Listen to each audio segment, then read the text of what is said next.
Hi friends, welcome to சமையல் உலகம். நம்ம வந்து ஒரு கப்பு பொட்டுக்கடலை, ஒரு கப்பு வெல்லம் வச்சு சூப்பரான ஒரு ஈவினிங் ஸ்வீட் வந்து பார்க்க போகிறோம். எப்படி செய்யலான்னு பார்க்கலாம். ஃபஸ்ட்டு நம்ம ஒரு கப்பு பொட்டுக்கடலை எடுத்துக்கலாம். இது வந்து ஒரு 150 கிராம் அளவு இருக்கும். இப்போது இதை வெறும் வாணலியில் கொஞ்சமாக வறுத்துக்கிறோம். அதாவது ரொம்ப செவக்க வறுக்கணும்னு அவசியம் இல்லை. கொஞ்சம் செவந்து லைட்டாக கலர் மாறிட்டு பாருங்கள், அந்த அளவுக்கு வறுத்தா போதும். அதோட அடுப்பை ஆஃப் பண்ணிக்கோங்க. அடுத்து வந்து ஆறுனதுக்கப்புறம் நம்ம ஒரு மிக்ஸி ஜாரில் போட்டுக்கிறோம். இது மாதிரி வறுத்துட்டு செய்யும்போது அந்த பச்சை வாசனை இருக்காது, அதுக்கு தான் வறுத்துருக்கோம். அது கூட வந்து ஒரு 3 ஏலக்காவும் சேர்த்து அரைச்சிட்டு வந்துடுங்க.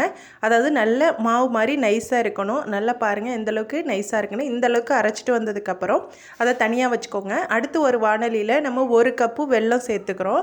அதாவது ஈக்குவலாக இருக்கணும். ஒரு கப்பு பொட்டுக்கடலைக்கு ஒரு கப்பு வெல்லம் சரியானதாக இருக்கும். இப்போ அது கூட வந்து ஒரு கப்பு தண்ணி சேர்த்துக்கிறோம். இப்போ அது நல்லா கரையட்டும். கரைஞ்சதுக்கப்புறம் அதை திரும்ப ஒரு தடவை வடிகட்டிக்கிறோம், தூசி எதுவும் இல்லாமல் இருக்கிறதுக்கு. எந்த பாகுபதமும் தேவையில்லை. இப்போ அது கூட நம்ம அரைச்சி வச்சுருந்த பொட்டுக்கடலை மாவை சேர்த்துக்கிறோம். இப்போ அதை வந்து கட்டி இல்லாமல் நல்லா கிளறி விடுங்க. அதாவது நல்லா மிக்ஸ் ஆகணும் அந்த மாவு.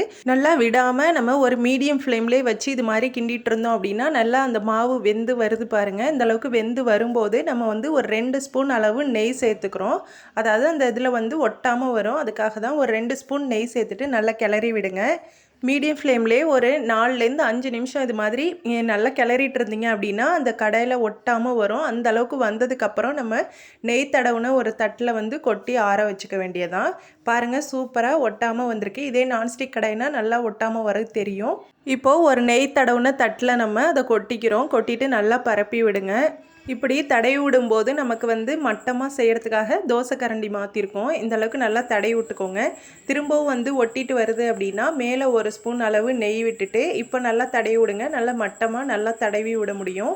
நல்லா இந்த அளவுக்கு பரப்பி விட்டதுக்கப்புறம் அப்படியே ஒரு 10 நிமிஷம் ஆற விட்டுருங்க. நல்லா ஆறுனதுக்கப்புறம் நம்ம வேறு ஒரு பிளேட்டில் மாற்றிக்கிறோம். இது மாதிரி நல்லா கவுத்து கொட்டிட்டு எடுத்தீங்க அப்படின்னா சூப்பராக வந்திருக்கும். அதாவது நம்ம அடியில் நெய் தடவுனதுனால ஒட்டாமல் சூப்பராக வந்திருக்கு பாருங்கள். அவ்வளோதான், சூப்பரான ஒரு ஈவினிங் ஸ்நாக்ஸ் தயாராகிடுச்சு. ரொம்பவே சூப்பராக இருக்கும். வாயில் வச்சு கரையக்கூடியது. நல்லா 10 நிமிஷம் ஆறுனதுக்கப்புறம் உங்களுக்கு வேணுங்கிற ஷேப்பில் நீங்கள் டைமண்டோ இல்லை ஸ்கொயரோ இல்லை வட்டமோ எப்படி வேணால் நீங்கள் கட் பண்ணிக்கலாம். ரொம்பவே சூப்பரான ஒரு பொட்டுக்கடலை பருப்பி தயாராகிடுச்சு. ரொம்பவே டேஸ்ட்டாக இருக்கும். கண்டிப்பாக ட்ரை பண்ணி பாருங்கள். ட்ரை பண்ணி பார்த்துட்டு எப்படி இருக்குன்னு லைக் பண்ணுங்கள், கமெண்ட் பண்ணுங்கள், ஷேர் பண்ணுங்கள். அதோட நம்ம சேனல் இப்போ தான் வரீங்க அப்படின்னா கீழே இருக்க சிவப்புல சப்ஸ்கிரைப் பட்டனும் அப்படியே பெல் பட்டனையும் அழுத்திக்கோங்க. அப்போ தான் நான் போடுற ஒவ்வொரு வீடியோ உங்களுக்கு உடனுக்குடனே நோட்டிஃபிகேஷனில் வரும். Okay, thank you.